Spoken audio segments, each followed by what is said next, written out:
You're on a special edition of the John Fredericks Radio Network. We're live again today in Doha, Qatar, and we are downtown Doha with Your Excellency, Sheikh Saif Thani. He is the Director of Government Communications. Your Excellency, thank you for being with us today. Thank you for having me. I really appreciate the time. Lots to talk about today and a lot going on with your country. I want to start obviously with one of the biggest topics, especially this week, where Prince Salman, Saudi Arabia, is in Washington, D.C., met with President Trump last evening, and it looks like they're going to expand a military purchasing deal, so the relationship between the Saudis and the U.S. continues to expand in a positive way. The embargo, which three of the GCC Gulf Cooperation Council has imposed on your country, led by Saudi Arabia, Bahrain, and the UAE, how is that affecting the Qatari economy? Well, there are many ways of looking at this. Economically, of course, maybe the blockade, the effects it had was the first few weeks. Of course, there was, with no prior notice, a blockade was placed. The borders, sea, land, and air was shut down from three sides. We had no food coming in. We had no medicines coming in. We do have the international relations and the diplomacy that Qatar has built over the last 2 decades. So we were flexible enough to find different partners at a very short period, and our private sector is hungry enough, and big enough to go and look for other opportunities, and that was managed quite quickly. Of course, the effects of the blockade economically has gone. The blockade has failed, but there are lots of other ripple effect issues. They worked on a strategy of currency manipulation that has affected temporarily at the start the Qatari riyal, our currency, and this is a currency manipulation that is we have not seen in the region, and you rarely see it in the world being executed. Your Excellency, your government filed actually a lawsuit at the Securities and Exchange Commission in New York just Monday, yes. Citing the United Arab Emirates as attempting to manipulate your currency. What are they doing exactly? Well, see, I can't get into the details of an ongoing legal case, but I can confirm that yes, notes has been sent to regulators, and we are continuing on sending these notes on the different entities involved in these manipulations. Now, just as an aside, the first day of the embargo, in UAE media, they had said that Turkish troops were in Doha. Was there any truth to that? Did they just make that up? Well, they watch a lot of movies, and I think they piece these things together in a very random and weird way that we till today don't understand. I mean, we have built. I think Qatar is a strong community. We're not very sensitive to criticism, but this was a campaign that is, I think, quite unique to the world to see. Well, they reported it in the media, and of course, it was not true. Yes. Is that the epitome of what you'd call fake news? That's exactly it. I think the examples of things that they are releasing should be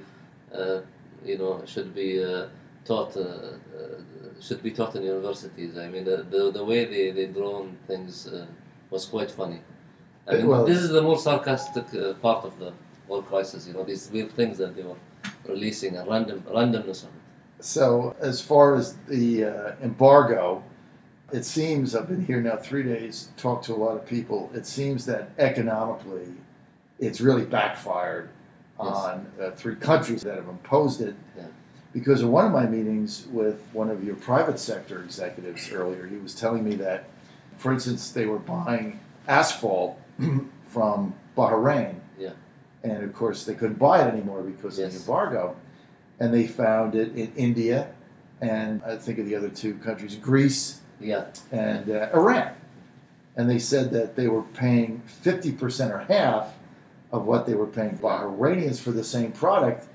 And then 3 months into it, the Bahrainian minister called them up and said, well, why aren't you buying our asphalt? And he said, because you did an embargo and the price is double. Why would they do that? Well, see, I'll tell you, I think this is basic economics. We are the clients. These are companies in Bahrain and the rest of the blockading countries in Saudi and UAE, and we are the clients. We purchase them. Then they basically stopped their own companies from dealing with us, which also gave us opportunities to look for other competitive prices, right, and other markets. So we haven't lost anything. We have gained by getting lower prices and many products. Unfortunately, they have targeted in this crisis the people. They have targeted them socially. There are many Qatari people married to husbands and wives, and in the blockading countries, they have been separated. People cannot practice their religion. There has been lots of complications there. Mecca is where people go. So all of these issues, the freedom of people's movement has been so that these concerns are much more important to us, because at the end of the day we serve the people. We are responsible for the safety and security of the Qatari citizen and everyone living here in Qatar. Mm-hmm. And that has been something that the GCC has always given high focus on, serving the people and serving. So we're surprised by them, purposely targeting people for political motives. So the 3-country GCC embargo, against our audience knows, imposed on Qatar by Saudi Arabia, Bahrain, and the UAE, it's really now just a humanitarian impact. It's impacting people's lives socially. Yes, you have more than 26,000 complaints about this issue. But not, as far as economically, it seems like the state of Qatar's pretty much figured that out. Yes, the blockade has failed in getting the results that they want, which is to outsource our decision. And this is all what the crisis is about, is to outsource our decision. And we are, but this we have said from day one that we need to sit and have a dialogue. They have not responded. Mm-hmm. Kuwait is, of course, leading the mediation, and of course the United States is playing a big role in mediating this crisis. And the Kuwaiti mediation has failed. Some of the feedback that I've heard is that the Saudis never really took it seriously. Is that is that accurate? The Kuwait, which we appreciate the role, is continuing to call for calmness in the crisis and resolution. But there is no feedback from the blockading countries. They are not responding to Kuwait or any other country in this regard. We are live in Doha, Qatar, and we're visiting with Your Excellency Sheikh Saif Thani. He is the Director of Government Communications Office for the state of Qatar. Your economy right now here with the games, the soccer World Cup coming in 2022 and all the construction going on, your economy is basically at full employment, isn't it? Yes, it is. Economically, Qatar is continuing its development. We are continuing this development, moving out more closely toward the World Cup, which will be in 4 years' time in Qatar, and beyond 2022. And I understand that you're instituting a rail system as well by Yes. 2022. Well, actually, by next year. By next year, We're so you'll be able to go on rail. We're finishing ahead of Doha. time. We're finishing Very ahead of nice. time. I mean, the country is definitely expanding. Let's talk about your relationship with the United States, especially now that the entire Saudi delegation is in Washington. The prince now, the heir to the kingdom, met with President Trump yesterday at length in the White House. Describe Qatari relations with the United States. Qatar and the United States are strategic partners. This strategic partnership has expanded over the last 4 decades, over the last 45 years.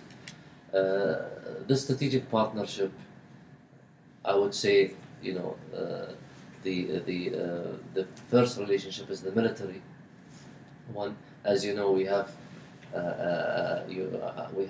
Al-Udeid Air Base, which is which houses over 10,000 U.S. soldiers, and we also are the center of operation to the coalition against ISIS and the counter-terrorism coalition against ISIS. We have many different layers of cooperation with the U.S. and the military side. We also have, I would say, the second is the security and the counter-terrorism. We have 8 months ago we have signed a counter-terrorism, the only GCC country to sign a counter-terrorism agreement with the United States.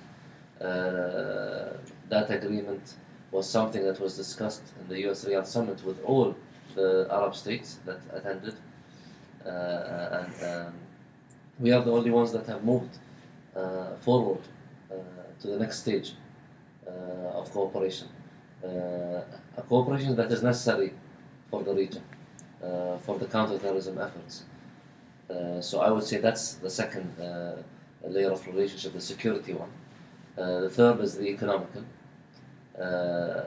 Us and the US, we have over 650 US companies here working in Qatar, in the private sector. In Qatar, in the private 650 sector. US. More than 650 companies. Also, we have the energy sector, where you have major US companies who are our partners in oil and gas. Of course, you can see US companies here visible in many different fields, in construction and infrastructure and energy and retail. So you have a strong US business presence here. Then I would say, of course, another important part is the education. You have 6 American universities here. The first one have been operating since 1999, which is VCU, the Virginia Commonwealth. Right, that's right. Virginia education, Commonwealth, yes. Georgetown, Northwestern, Carnegie, Cornell. So you have a wide a wide selection of universities here, and people come from all over the world to the US, including something that we are happy with. You have lots of US students that are studying in these universities in the US, right. That come here for a year, and some of them, right. it's nice to see some of them after it coming and choosing to work in Qatar. So you have the education part. Of course, you have other more technical parts in the cooperation. You have also cultural exchanges, such as our museum, Qatar National Qatar Museums Authority, and the Islamic Museum here in Qatar, which house and cooperate with a lot of museums in the U.S. Right. So you have, it's really a strategic relationship, not just government to government. It's government to government. It's people to people. It's different parts of the society with different parts of the society in the U.S. So it's really a relationship that has benefited both. That has, help us both see things in a different way. So you're confident of your current relationship with the U.S. and it Yes, sounds very. like you're looking forward to expanding that. Yes, very. Well, And it only moves. I mean, how is the Saudi situation? Is that an impediment to better relations? How do you get around that with the No, not at administration? all. Not at all. We will be. His Highness the Emir will be in the United States in the coming weeks, at the beginning of April. For the Gulf Summit. No, for a bilateral relationship, a bilateral visit to the U.S. We're not sure when the Gulf Summit will be. We haven't gotten any confirmations on that. But your Emir will be in the United States. Yes, he will be there for a bilateral visit. The bilateral visit will be to expand further the bilateral relationship. It will also be to discuss regional stability and regional issues, including the GCC blockade and crisis.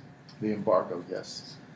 We are with Your Excellency, Sheikh Saif Thani, the Director of Government Communications Office. We are live in Doha, Qatar. And Your Excellency, let's get to some of the accusations that have been leveled against your country by specifically the three blockade countries, UAE, Saudi Arabia, and Bahrain.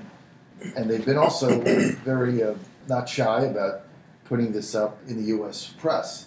First thing that they're saying is that your government is a supporter of Tehran, the Iranian regime, and although you don't talk a lot about it, they say that your support of Tehran is one of the issues that stand between your relations with them and should be a concern for the U.S. How do you respond to that? Well, now going back to the surface of part with these different random comments that they say, we are blocked from three sides. We are blocked, of course, by air, sea, and land. The routes now are through international waters and through Iran.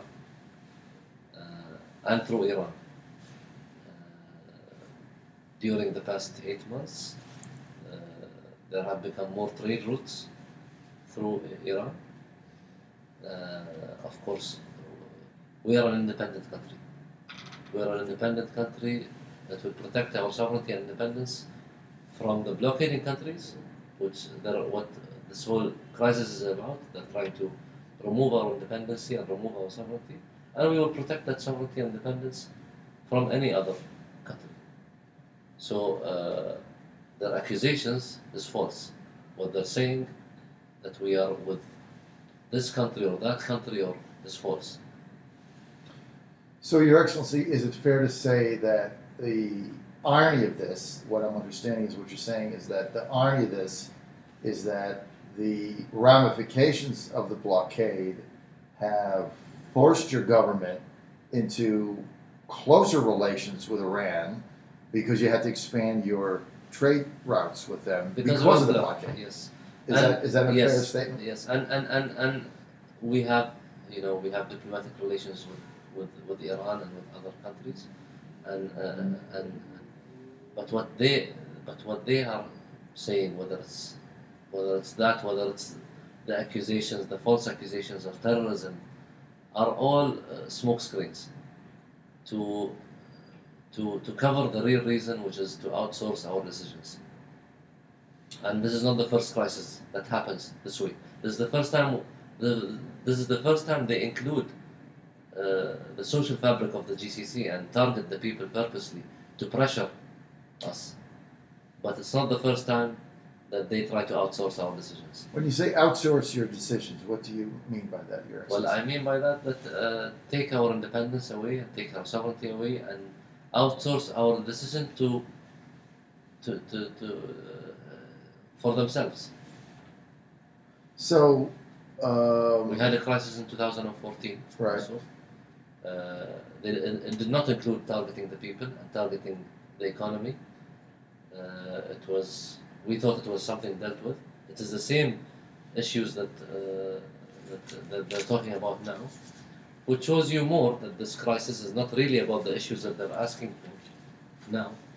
It's really about outsourcing our decisions. well, talk to me about funding. One of the other claims is that you're funding terrorists around the globe. That's one of the accusations that the three blockading countries have leveled at you. They say you talk a good game, but then you fund terrorist activity and terrorists. See, let me tell you very clearly. This is completely false. We do not fund terrorism, not from a close, not from a distance, not directly, not indirectly. We do not fund terrorism, period. We are an active counter-terrorism partner with the United States, with the international community. We have tackled the issues of terrorism for years in the region. We are tackling it from the root causes of terrorism. We are tackling it through providing education throughout the region, so people can have that tool, can have the education, so then they can have the opportunities. So they do not see these terrorist organizations as an option. Mm-hmm. They have the tools, they have the education to have their own opportunities. So we address the root causes of terrorism through different entities. We are very active, and how can we do that when we have we have the main center of operation in the coalition against ISIS here in Qatar, in Doha? So unequivocally, you're denying. Without any doubt. Without any doubt, there's no covert funding not whatsoever. of terrorists going on. Not whatsoever. From and they will never Brotherhood. provide anything more than these words that they say, because they do not have any evidence, because they know it's not true. Till today, all they're saying is words. They will not have what evidence whatsoever, because there isn't any, because it's not true. Muslim Brotherhood, another one of the concerns laid out, the blockading countries and others in the media, saying that you have a history of being supportive of the Muslim Brotherhood. That's one of the reasons why the Egyptian government joined the blockade. How do you respond to that? See, we do not support the Muslim Brotherhood. We never supported the Muslim Brotherhood because of the general principle that we have. We do not go and hand select political parties or that have, or individuals and go and say, okay, we'll support this political party in this country and we'll support this individual in this country. We base our bilateral relationships in every country, and it's equal. The way I base my relationship with the US would be the same way I base my relationship with any other country. It will be based on mutual interests, will be based on working with governments and not working with political parties or ideologies or individuals. So no, we do not support the Muslim Brotherhood. We have never supported the Muslim Brotherhood. And again, if anyone has anything on it, you would have seen evidence by today. There are no evidence, and there will never be evidence, because it's not true. It doesn't mean that we would go against a political party or a ideology, but we work directly with governments for the benefit of the people in both our nations, whether we're talking about Egypt or any other country. Your Excellency, do you believe that the Muslim Brotherhood should be designated as a terrorist organization? No. and we have no right to say that. If the international community, we see all the designations that happen through the international community, you will never see Qatar on the other side. We believe in the international community, we believe in international order, whether it's through the United Nations, whether it's through other mechanisms and organizations, but there are proper procedures.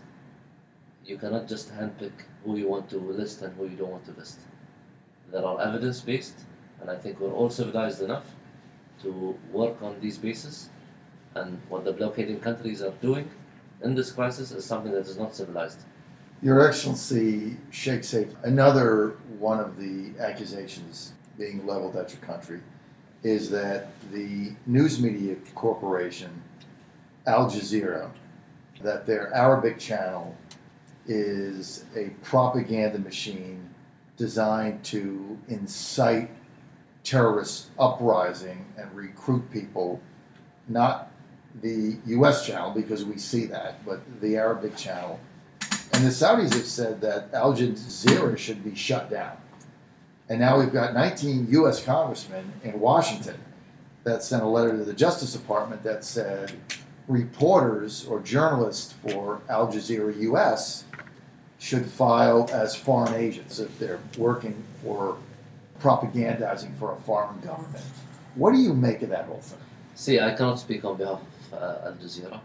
I will not sit here and defend Al Jazeera or speak with or against. But if this is, if you are giving me an example of one of the blockading countries, Demands. Yeah, it is a demand. Yes, of course, it will always be a demand for me. But we are looking to move and develop free speech, not go backwards. I don't know if this is the new way of labeling freedom of speech, all these different things that Saudi and the blockading countries say. But to us, we want to develop this field. We have always been open to criticism. Qatar is not sensitive to criticism, and as I always say, we have found usefulness in criticism. And especially if these criticisms are genuine and are not propaganda and PR campaigns that unfortunately lots of all of the blockading countries and the region have been going into more and more and paying hundreds of millions instead of spending it on the benefit and stability of the region or spending it on propaganda campaigns. So I will not defend Al Jazeera, but this part, freedom of speech part, is something that we want to develop in Qatar, and we want people to be free to voice their concern. A couple more questions and we'll wrap up. I really appreciate the time. We're live in Doha, Qatar. We're with Your Excellency Sheikh Saif Al Thani, the Director of Government Communications Office for the state of Qatari. So, two more questions. The Trump administration is moving the U.S. Embassy to Jerusalem. That has come under criticism by some countries in the Gulf. What is your official position on that? See, the case of Palestine and Israel is something that has been ongoing for a very years. So now we should all move towards building on positive energy around the conflict to put an end to the situation, of course, and put an end to the human impact part. Now, a decision like that is an internal decision for the United States. We believe that things need to work. We need to all work together to bring peace and stability. And this specific conflict, resolving it partly or fully, will bring further stability to other conflicts in the region. If you get what I mean. Yes. It's an important conflict that in the region that needs to be resolved and will have a ripple effect in the region, a positive one. So we are working with the U.S. And other international partners, and finding finding the proper ways of resolving this matter, and at least moving it forward a bit. The Saudis increasing their involvement in the Yemen civil war and carnage now going on. The Saudis doing increased bombing raids.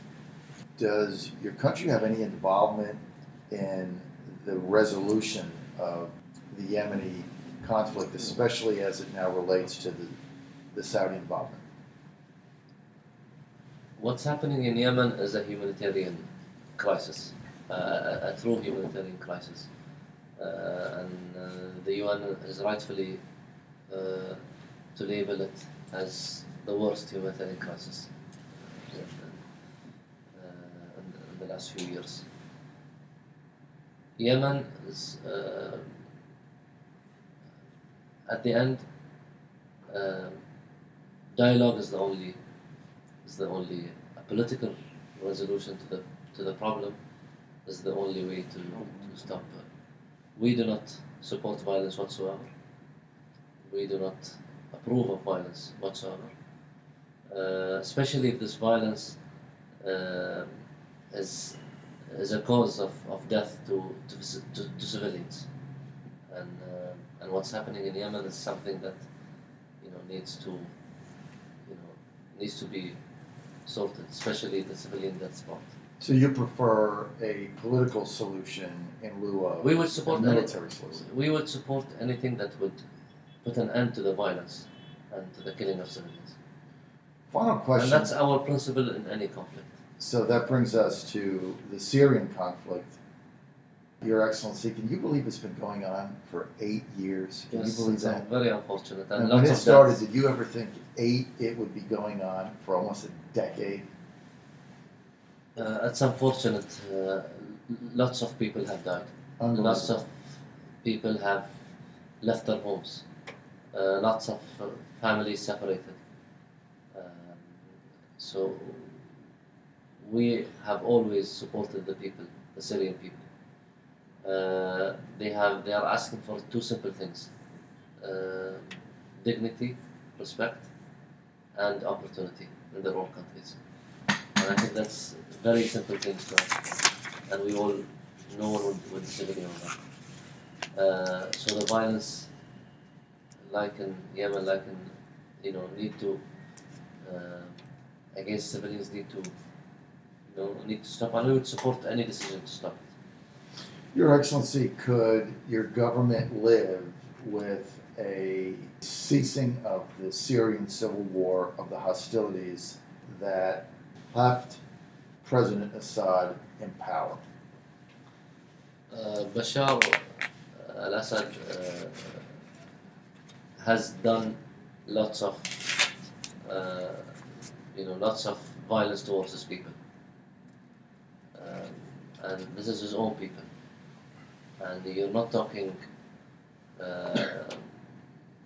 if you're only talking these terrorist groups that are there, then that's of course all of us are tackling the terrorist groups.